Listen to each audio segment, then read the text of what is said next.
अच्छा, ये लग रहा है किसी ने झंडे के ऊपर ना कपड़ा टांगा हुआ है और कोई मतलब सुखा रहा है, बार-बार अभी जो हिल रही हैं। ਤੁਸੀਂ ਪਿਛਲੇ ਅੱਧੇ ਘੰਟੇ ਤੋਂ ਖਲੋਤੇ ਹੋਏ ਤੁਹਾਨੂੰ ਕਿਸੇ ਨੇ ਸਜ਼ਾ ਦਿੱਤੀ है या ਤੁਹਾਡੇ ਕੋਲ ਚੇਅਰ नहीं ਹੈਗੀ? मैं आतिफ का बहुत बड़ा फैन हूँ। कोई जिंदगी में रिग्रेट है कि ये चीज नहीं की या ये क्यों किया? कोई कोई रिग्रेट कोई? मैंने कहा ये मेरी बदकिस्मती है या आपकी खुशकिस्मती है? ये तो बकवास है। सो मुझे इससे कोई प्रॉब्लम नहीं है कि कोई बाहर से आके यहाँ काम करे या हमारे बाहर जाके कोई काम करे। दोस्तों, एक मिनट सेंचुरी कर चुकी है क्योंकि गिटार तोड़ दिया अहमद अली भट्ट ने जुल्फी साहब का, लेकिन क्या हुआ था?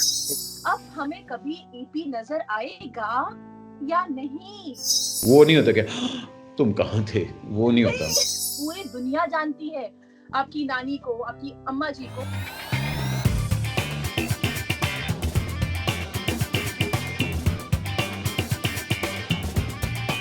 बिफोर हम आगे बढ़े, सबसे एक सवाल जो हमारे दोस्तों ने हमें इतना बम्बार्टमेंट की है कि अहमद की ट्रांसफॉर्मेशन हुई है एकदम। अहमद, आपकी जो ये वेट की ट्रांसफॉर्मेशन है, माशाल्लाह, you look so good, you look so handsome. ये क्या राज है? ये डाइट है? ये क्या है? गोरी गोरी। ना फैमिली तो खूबसूरत है, लेकिन जो ट्रांसफॉर्मेशन हो गई है वेट की, मैं कहती हूँ कि साथ में खड़े हुए हैं तो पूरा भारत खड़ा हुआ है, लेकिन हमारा जो एक्टर है वो अलग से नजर आ रहा है। तो ये क्या बात है? नहीं, अल्लाह का शुक्र है। बस ज़रा इसमें मेरी बेगम का बहुत बड़ा हाथ है क्योंकि बस कह लें कि मतलब कोरोना की एक जो फ़ायदा हुआ है उसमें ये हुआ है कि बस ये थोड़ा सा कंट्रोल हुआ। 6-7 महीने लगे हैं मगर ऐसा करके कुछ ना कुछ बन ही गया। बन गए, एंड आई थिंक ये बड़ा अच्छा है। वो एक होता है ना, आपको आदत सी हो जाती है। सो आई एम श्योर हाँ बहुत जी। से लोग बीच में ऐसे भी आते होंगे अहमद, जो कहते होंगे यार पहले कितना अच्छा लगता था, और बीच में ऐसे लोग भी होते होंगे जो कहते होंगे नहीं नहीं यार तुम बहुत अच्छे लग रहे हो। आई एम श्योर ऐसे लोग भी होते होंगे। नहीं, नहीं होते हैं, अभी भी वो दोस्त हैं जो कहते हैं कि यार तू क्यूट ही चंगा सी। मैं कहा क्यों, तू मेरे ना ब्याह करना सी चंगा सी? ले। ये जो कोलैबोरेशन है, if I am not wrong, correct me if I am wrong, ये कोलैबोरेशन है बेसिकली हम्बल मोशन पिक्चर्स की और ओमजी स्टार स्टूडियो की एचकेसी एंटरटेनमेंट सिनेमा के साथ, राइट? ये कैसे हुआ अहमद? ये वहां तक का सफर कैसे पार किया? और प्लीज टेल अस अबाउट ये असल में सफ़र जो था ये हमाद चौधरी साहब ही माशाल्लाह his family needs no introduction. HKC entertainment has been part of Pakistani film industry and the cinema industry for the longest time. So उन्होंने मुझे बहुत अर्सा पहले कहा था कि इस तरह एक पंजाबी कोलैबोरेशन देखना चाह रहे हैं। सो क्योंकि अब अगर आप नोट करें तो जो पाकिस्तान का भी एक प्रो पंजाब स्टांस है और वो दोस्ती जो हमारे सिख कम्युनिटी के साथ हमारी है उसको और ज़्यादा स्ट्रॉन्ग करने के लिए ये एक स्टेप लिया गया।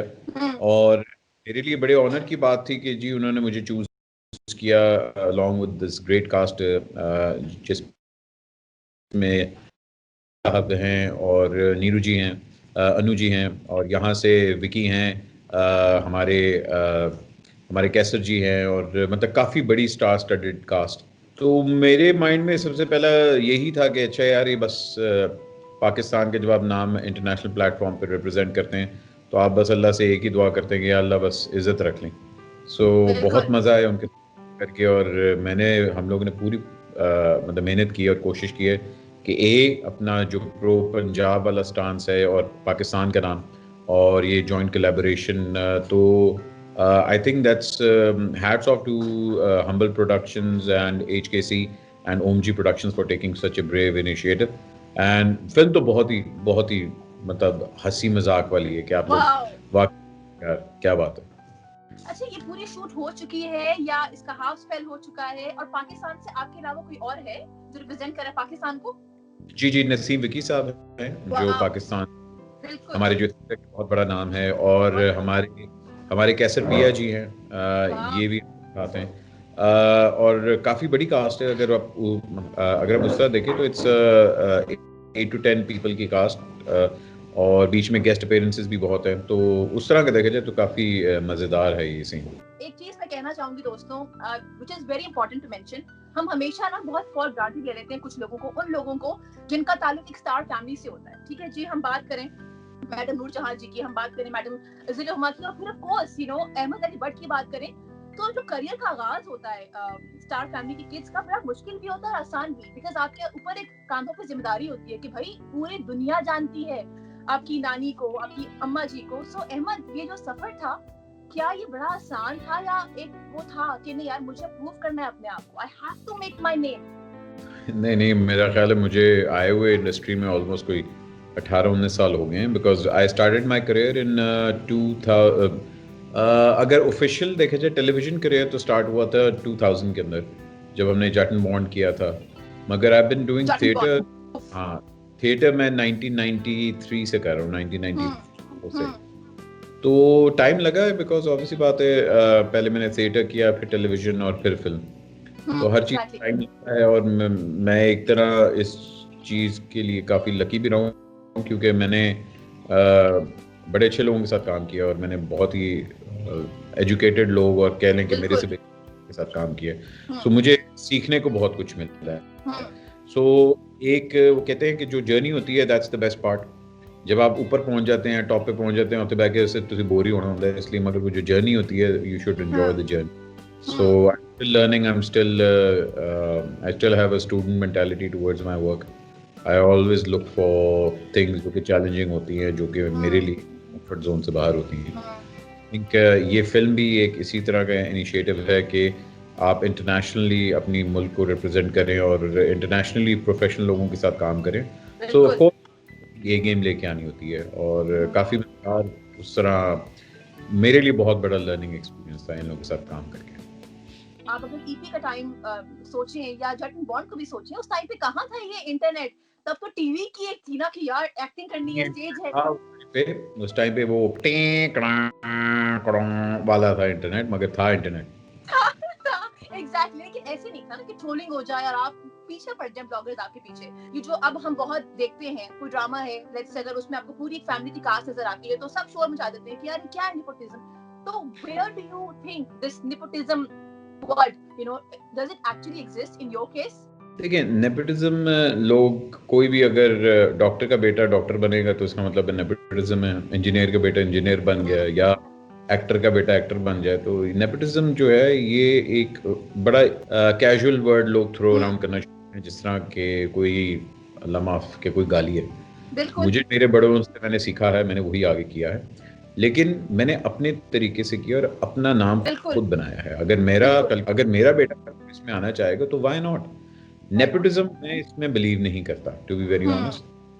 अगर आप अच्छे हैं आपको लोग एक्सेप्ट करेंगे, अगर आप अच्छे नहीं हैं लोग आपको नहीं एक्सेप्ट करेंगे।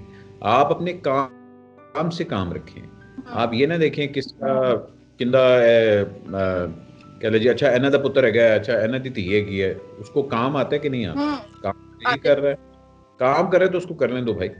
ये वेलों की बातें हैं जो कहते हैं कि जी नेपोटिज्म। तो जाहिर बात है भाई, अगर डॉक्टर का बेटा डॉक्टर हो सकता है तो एक्टर का बेटा एक्टर हो सकता है। बिल्कुल हो सकता है। आई थिंक बड़े अच्छे से आपने इसको हाईलाइट किए। बट कमिंग बैक टू फटे दिते चक पंजाबी, क्या एक चीज है जो अहमद ने इंटरनेशनल मीडिया में काम करने के बाद सीखी, कोई एक चीज? इज्जत दो, इज्जत लो। आई थिंक ये एक हम लोग बहुत एक ऐसे दौर में रह रहे हैं जहाँ हर बंदा बहुत जल्दी एक दूसरे को जज करता है, और हर बंदा अपने आप को एक्सपर्ट समझता है, और हर बंदा हैशटैग बनाने आ जाता है कि ओहो है। लेकिन जब मैं जब वहाँ गया तो मैंने उन लोगों से जो सबसे खूबसूरत चीज़ सीखी वो ये है कि हमारी सिख कम्युनिटी का प्यार मोहब्बत जो पाकिस्तान के लिए है, जो इज़्ज़त और जो स्टैचर वो हम लोगों को देते हैं, आई थिंक बहुत ही खूबसूरत चीज़ है। और ये दोस्ती इतनी इम्पॉर्टेंट है हमारे लिए, और उसी दोस्ती को माइंड में रख के आई होप उनको भी जितनी हमने इज़्ज़त दी है, जितना हमने प्यार दिया है, और इंशाल्लाह ईद पे जब ये रिलीज़ होगी फिल्म, सो जितना पाकिस्तान उनको प्यार देगा, आई थिंक एक ये इट्स कह लें कि निशानी है एक बहुत लंबी दोस्ती की इंशाल्लाह। कितनी खूबसूरत बात है ये। मैं कहती हूँ कि आर्ट की कोई बाउंड्री ना होती है ना होनी चाहिए, पर पिछले कुछ टाइम से हमने देखा है कि अगर हम बात करें भारत की बात करें या बॉलीवुड की बात करें, ऑफ कोर्स बहुत सारे लोग वहां जाना भी चाहते थे, लेकिन चीजें इतनी खराब हो गई हैं as an actor and as a concept developer. What do you think कि कितना इफेक्ट करती है एक आर्टिस्ट को ये चीज? देखिए, हमारा जो पंजाबी सिनेमा है, स्पेशली जो यूके पंजाबी सिनेमा है, ये एक तो हमारा जो कॉमेडी है और हमारी जो स्टोरीज हैं वो हमारी पंजाबी कल्चर में बहुत बहुत फेमस स्टोरीज हैं। बिल्कुल। सेंस ऑफ ह्यूमर भी जो पंजाबी सिनेमा में है, जो उनका पंजाबी सिनेमा है और जो हमारा पंजाबी सिनेमा है, बहुत ज़्यादा सिमिलैरिटीज़ हैं. So I think the beautiful thing about the Punjabi cinema is कि Punjabi is such a big language. गाने हो जाएं, सारे भंगड़े जो है, हम लोग, me being from Punjab, me being a Punjabi, so हम लोग इस चीज़ को बड़ा embrace करते हैं. हम लोग अपने culture को, अपने vibrance को और अपनी country को हम लोग और अपनी ही film को जितना embrace करते हैं. अगर आप देखें तो जो पाकिस्तानी फिल्म इंडस्ट्री है वो पंजाब से ही स्टार्ट हुई है. बिल्कुल ऐसा ही है. बिल्कुल. तो हम लोग, और वो इतने बड़े फैन हैं हमारे पंजाबी सिनेमा के और इतने हमारी फिल्मों कि वहाँ जाके आपको अंदाजा होता है कि अच्छा यार हमारी फिल्में कितनी ज्यादा देखते हैं, और कहते हैं कि जी हमने फिल्मों से सीखा है. और वाकई अब हम उनसे भी सीख रहे हैं, बिकॉज वो प्रोडक्शन में, क्वालिटी में और जिस तरह वो स्पीड में काम करते हैं, वो मतलब it's a learning experience. But आपने एक्टिंग की, आपने होस्टिंग की, आप कर रहे, पर एक चीज है जो आपके चाहने वाले मिस करते हैं. वो कई साल पहले जब जट एंड बॉन्ड रिलीज हो रहा था तो दो बैंड्स ने कोलैबोरेट किया, एक था एंटिटी और एक था पैराडाइम. वो ईपी जो बना, उसके बाद आप लोगों की रियूनियन हुई, अभी हमने festival battle of the dance में देखा था. अब हमें कभी ईपी नजर आएगा या नहीं? नहीं, ईपी नजर आएगा. अगर आप उस तरह देखें तो देखें, आई थिंक म्यूजिक का हर चीज़ का एक टाइम होता है, एक दौर होता है. अब नए लॉट्स, नए म्यूजिशियंस, नए बैंड्स तो नहीं, लेकिन नए सिंगर्स बहुत आ रहे हैं. अब उनका दौर, आई थिंक म्यूजिकली जो ईपी ने करना था वो कर लिया है.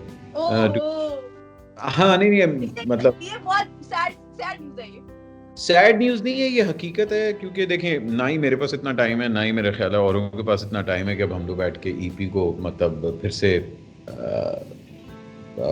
उठाने की कोशिश करें. जहाँ तक मेरा ख्याल है कि जो वो टाइम था उसके हिसाब से हम लोगों ने बड़ा अच्छा टाइम गुजारा, और वे स्टिल फ्रेंड्स, हम लोग एक दूसरे को मिलते रहते हैं. लेकिन म्यूजिकली हम लोग, I don't see EP coming back right now. Maybe 5-10 years down the line, I don't know. मगर अभी तो फिलहाल I think we all have too much on our plates right now. Tell us about the reunion जो आप लोगों की तरफ से बैटल ऑफ द बैंड्स में हुई थी. How was the feeling इतने सालों बाद? जुल्फिकार, जबार खान, फवाद एंड बट साहब, तो how was it? कोई खास नहीं थी, हम लोग मिलते रहते हैं एक दूसरे को. ये क्या बात है? नहीं, वो तो होता है ना कि जी आपने 10 साल में एक दूसरे को देखा नहीं, या अच्छा हुए तेरी दाढ़ी आ गई है, ये आ गए, तो हम लोग मिलते रहते हैं एक दूसरे को. तो it was just another day. हाँ, स्टेज पे हम लोग को आया काम करके, मगर we've known each other for more than 20 years, so I think कि वो नहीं होता कि तुम कहाँ थे, वो नहीं होता. But no, you know, Ahmad, जब आप परफॉर्म कर रहे होते हैं, you know, you are being a rapper, keyboardist also, तो इतने साल बाद आप जो परफॉर्म कर रहे थे, other than hosting and acting, तो वो एक अलग फील हो गया, I'm sure. नहीं थी? हाँ, नहीं, एक ऑब्वियसली बात है, एक वो स्पेशल एक आपके साथ होता है कि जब आप स्टेज पे होते हैं, everybody is having a good time over there. So एक nostalgic feeling आती है. So that was there and we enjoyed ourselves thoroughly. तो हम लोग को तो बड़ा मजा आया था उस चीज़ में. मगर वही बात है, अब इंशाल्लाह आगे क्या आता है, कोई अगर इस तरह की अपॉर्चुनिटी आएगी तो लेट्स सी हाउ. और वो तमाम लोग जो हमें देख रहे हैं और सुन भी रहे हैं, I want to mention one thing. हमने ईपी में इनको भी देखा है, जुल्फिकार जबार खान को भी देखा, फवाद को भी देखा है. तो जुल्फिकार हमेशा इनके बारे में कहते हैं कि यू नो, होस्टिंग में बेहतरीन, जहाँ पे होस्ट करते हैं वहाँ पे प्रोमिनेंस इनकी फील होती है. लेकिन जब बात करें परफॉर्मर की तो कहते हैं पाकिस्तान में अहमद अली बट से अच्छा परफॉर्मर नहीं. आई think it's a big thing coming from a colleague, you know, कि अहमद से कोई अच्छा परफॉर्मर नहीं है. सारा बड़ी बात है ये. I think ये जुल्फी का बड़ापन है. Zulfi has always been one of the best music producers of our country. And मैंने I've been fortunate enough कि जो EP का हमारा टाइम गुजरा, it was a very learning experience for me especially, and to see Zulfi grow and do so well. मतलब I'm a huge fan of Basement and the music that he's producing. I think he's on top of his game right now. तो ये उनका बड़ापन है कि वो इतना मतलब तारीफ करते हैं. मैंने हालांकि उसका गिटार तोड़ा हुआ है स्टेज पे. ओह माय गॉड, गिटार तोड़ दिया? मेरी वजह से उसका गिटार टूटा हुआ है. कैसे, ये क्या हुआ था, कहानी क्या है? जरा आप गिटार देखें दोस्तों, एक मिनट से नहीं कर चुकी है कि गिटार तोड़ दिया अहमद अली भट्ट ने, जुल्फी साहब का. लेकिन क्या हुआ था? हम लोग नए अभी हम लोग परफॉर्म करना शुरू हुए थे, तो मैंने ना वो उस टाइम पे मैं रेसलिंग बहुत देखता था, तो मैंने पानी मुंह में रख के ना वो कहते हैं रेसलर्स की तरह मैंने पानी का एक फवारा फेंका, फवारा, वो पानी नहीं, स्टेज पे गिर गया, जुल्फी को पता नहीं था वहाँ पानी है, वो बेचारा भागते भागते आया, स्लिप हुआ है और उसका गिटार टूट गया बेचारे का। अच्छा, मैंने आपको जब भी देखा है इंटरव्यूज में भी और आज भी, जैसे आप बात करते हैं म्यूजिक की बात करें, तो एक अहमद अली भट्ट वो थे जो ऑफ कोर्स रॉक सुनते थे, और आज का जो अहमद अली भट्ट है वो गजलें सुनते हैं, ठीक है ना, मतलब हर तरह का गाना, बट मोर इनटू गजल। तो अब तक जितने स्टेशंस आए हैं, स्टूडियोज आए हैं, म्यूजिक प्लेटफॉर्म्स आए हैं, वो कौन सा एक गाना है जो दिल पे घर कर गया अहमद अली भट्ट के, out of all of them? गाने तो बहुत से हैं, मगर अगर आप मैडम की बात करें तो मैडम के गानों में से आई थिंक मेरा जो ऑल टाइम फेवरेट है वो नीयत शौक है, और मतलब मैं नानू की गज़लें सुनता हूँ, तो उस तरह गाने तो बहुत ज़्यादा हैं, अगर मतलब क्योंकि मेरा हर रोज़ एक मेरा वो लगा होता है म्यूज़िक का, and I am constantly listening to, आजकल मैं बहुत ही ज़्यादा ओपेरा भी सुन रहा हूँ, 2-3 मैंने ओपेरा। आप अपने आप को रिस्ट्रिक्ट ना करें किसी चीज़ में, तो आई थिंक आपकी लिसनिंग ग्रो करेगी, जिस तरह ट्रैवलिंग आपकी पर्सनैलिटी डेवलप करती है, उस तरह आपकी लिसनिंग भी, जितना आप अपने आप को नई चीज़ों से एक्सपोज करेंगे, उतनी ही आपकी लिसनिंग भी एक्सपैंड करेगी। अच्छा, coming back to my question, आजकल का जो म्यूजिक है, जो हमने स्टेशंस देखे हैं, जो स्टूडियोज देखे हैं, उसमें से कौन सा ऐसा एक गाना है जो अहमद अली भट्ट के दिल में घर कर गया? द न्यू म्यूजिक, नया म्यूजिक, इतना कुछ रिलीज हुआ है आजकल, आप पाकिस्तानी म्यूजिक की बात करिए जी, Pakistani music, Pakistani stations, Pakistani studios, yes. अच्छा, मैं आजकल पंजाबी गाने बहुत सुन रहा था, मैं क्योंकि अभी वहाँ से उनका है, तो मैं एक्चुअली पंजाबी गाने बहुत ज़्यादा सुन रहा हूँ, मगर Pakistani I think Asim is doing a really good job, Asim Azhar is well, he is a good singer. उसके बाद मैं आतिफ का बहुत बड़ा फ़ैन हूँ, टू हिज सॉन्ग्स, लेकिन नए बच्चों में से आई थिंक आग एक बैंड है, आग बहुत अच्छा बैंड। अच्छा, एक चीज जिसके ऊपर बहुत शोर मच चुका हमारे मुल्क में भी, वो ये था कि जी फॉरेन एक्टर्स आते हैं यहाँ पे और उनको आप इतने बड़े बड़े प्रोजेक्ट्स देते हैं, तो हम भी तो हैं, तो what is your take on this? आप किस साइड पे हैं? Are you like neutral somehow, या आप कहते हैं कि नहीं जिगर हमें ही काम करना चाहिए, कोई ना आए, क्योंकि आप बिकॉज़ आप भी गए। मैं बिलीव करता हूँ अल्लाह ने आपका रिस्क लिखा है, चाहे वो यहाँ हो चाहे वो चांद पे हो, अल्लाह ने जहाँ लिखा को मिलना है। सो मुझे इससे कोई प्रॉब्लम नहीं है कि कोई बाहर से आके यहाँ काम करे या हमारे बाहर जाके कोई काम करे। आई थिंक वैसे ही एक छोटी सी दुनिया है और छोटे से हमारा एक सर्कल है, और छोटी मेंटालिटी नहीं हमारी होनी चाहिए। बाहर से कोई आए, आई थिंक एक बहुत हमारे लिए फ़ख्र की बात है कि वो हमारी इंडस्ट्री को इस लायक समझते हैं, और अगर हमारे यहाँ से कोई बाहर जाके काम करे तो हमारे लिए ये उससे भी बड़ी फ़ख्र की बात है। तो आई थिंक मुझे ये चीज़ें इफ़ेक्ट नहीं करती, ये चीज़ें उन लोगों को इफ़ेक्ट करती हैं जो बेचारे आई थिंक इनसिक्योर होते हैं।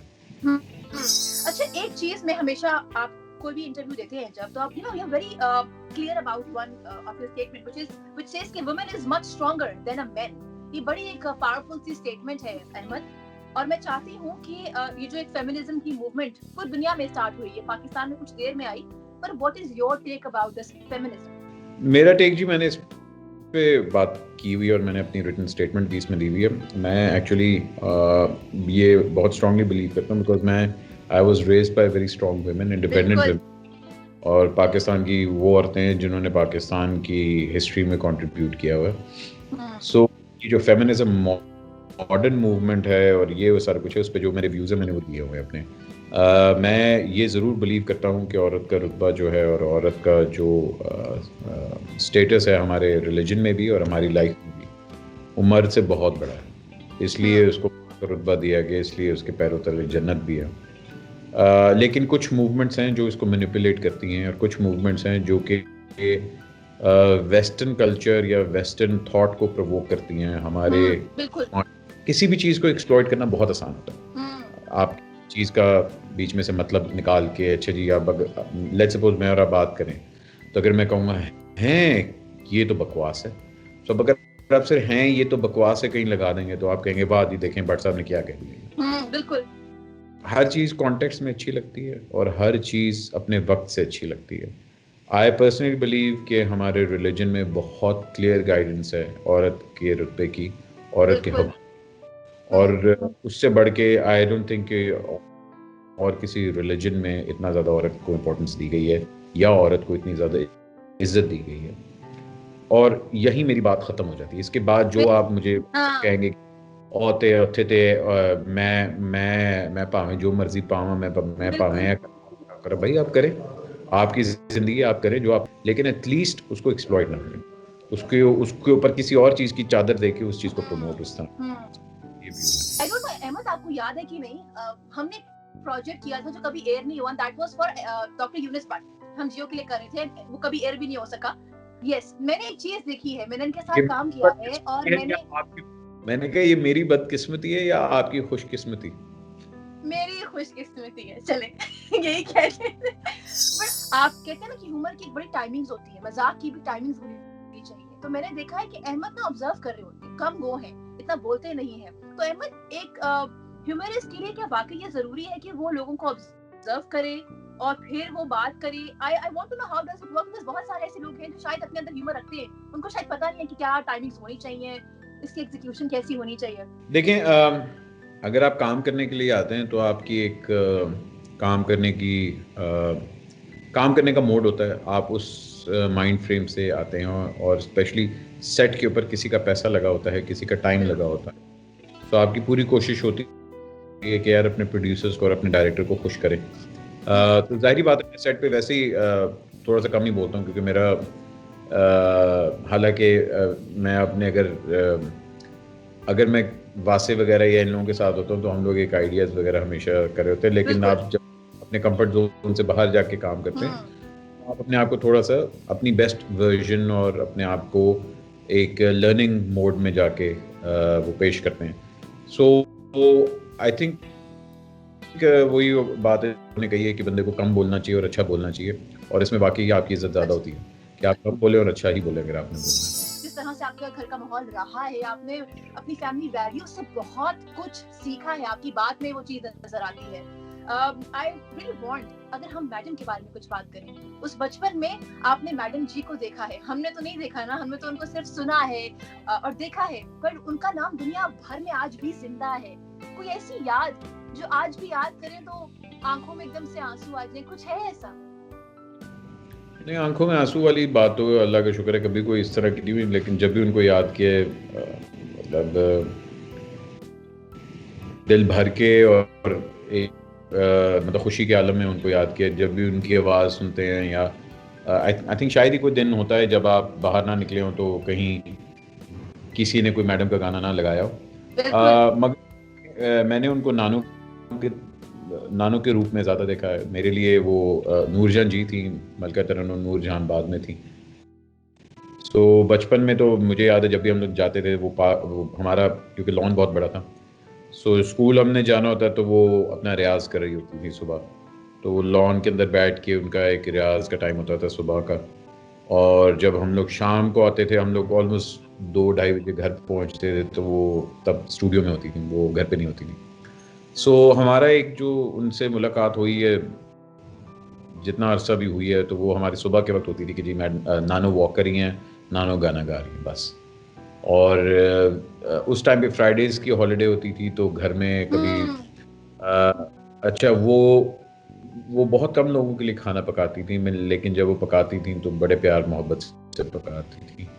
और उनके हाथ की भुजिया मुझे आज तक याद है, वो आलू की भुजिया, आलू की गोल वाली आलू की भुजिया होती है, और वो होती है हल्की सी कह लें कि सालन वाली भुजिया, ड्राई भुजिया नहीं होती थी। सो वो मुझे याद है अभी तक।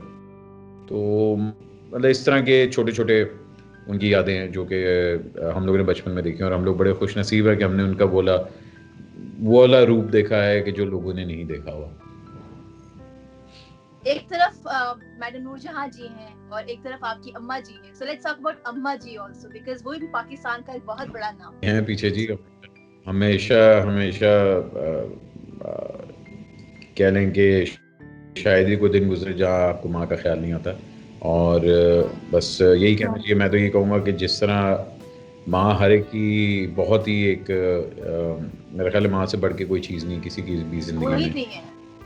तो जितना टाइम आप बिल्कुल बिल्कुल। और जितना वक्त आपके पास आपके माँ बाप के लिए है, आप अल्लाह का शुक्र अदा करें और उनके साथ जितना वक्त गुजार सकते हैं गुजारें, बिकॉज जब वो नहीं होते आपको एहसास होता है उस चीज़ का। मेरे माँ बाप ने मुझे सबसे जो खूबसूरत चीज़ दी वो थी हमारी तरबियत और हमारी एजुकेशन। और मेरा ख्याल है इससे बढ़ के कोई भी माँ बाप अपनी औलाद को इससे बढ़ के गिफ्ट नहीं दे सकते। जो खलूस और जो मोहब्बत और जो एहतराम हमारे माँ बाप ने हमें सिखाया है, वही मेरी पूरी कोशिश है और मेरे भाइयों की यही कोशिश होती है कि हम अपने औलाद को भी वही चीज़ मतलब वही चीज़ उनमें हम लोग डालने की कोशिश करें। बाकी यही है कि जी जहाँ भी वो हैं, अल्लाह अल्लाह उनको अल्लाह उनकी मग़फ़िरत अता फरमाए। बस हम लोग यही मतलब आप लोगों को अल्लाह मियां खुश रखे डेफिनेटली, और उनको अल्लाह मियां बुलंद दर्जा अता फरमाए, आमीन। अच्छा, ये जो आपने बात की ना अप्रिसिएशन के हवाले से, तारीफ के हवाले से, अगर हम बात करें फातिमा की, ऐसी कौन सी ऐसी बात, because I know Fatima is one of the passionate women, वो जो काम करती है बहुत दिल से करती है, चाहे वो मेकअप है, चाहे वो एक्टिंग रही है, शास्त्री की बात करें हम, या हम उनकी एनसी के टाइम की बात करें, वो कौन सी ऐसी चीज है जो फातिमा को मुनफरिद करती है बाकी सबसे, कोई एक चीज? आई थिंक उनकी हिम्मत। मुझे उनकी हिम्मत हमेशा मैं भी कभी कभार बहुत सी चीज़ों से कहता हूँ यार मैंने क्या बात करनी इस पे, लेकिन मेरा ख्याल है उनकी मोटिवेशन और उनकी हिम्मत और उनका जो कॉन्सेप्ट है मतलब towards our country, towards our religion and towards our family, एक नडर हैं वो। और अक्सर मुझे भी होता है यार आप बहुत मतलब सीधा सीधा बोल देती हैं कभी कभार, लेकिन वो कहती हैं कि अगर मैं नहीं बोलूँगी तो कौन कौन बोलेगा। तो मैंने उनसे ये चीज़ सीखी है और यही चीज़ I think it's the most beautiful thing about her, कि वो वाकई ही अपने कॉन्सेप्ट्स और उनका जो एक एटीट्यूड है towards her life and her believes and the way she मैं जो भी कुछ आई थिंक अगर वो उन्होंने कह लें कि एक औरत जब घर संभालती है तभी मर्द जाके ये मतलब हरकतें कर सकता है। उन्होंने she is holding the fort और उनकी वजह से मैं ये सारा कुछ जो 10-10 20-20 दिन के लिए आप ट्रैवलिंग कर रहे होते हैं, काम कर रहे होते हैं, तो अगर वो ना हो तो शायद मैं ये काम ना कर पाऊँ। सो मेरी कामयाबी में आई थिंक 60-70% हाथ उनका बहुत ज़्यादा है। अच्छा, एक चीज वो कहते हैं ना कि माँ बाप की कोई ना कोई आदत बच्चे में आती है। अजान माशाल्लाह इतना अडोरेबल है और बिल्कुल देख के लगता है कि वो अहमद अली भट्ट की कॉपी है, लेकिन क्या कोई ऐसी आदत है, आई एम श्योर 5 साल के होंगे शायद, कोई ऐसी आदत है जो बिल्कुल अहमद जैसी हो?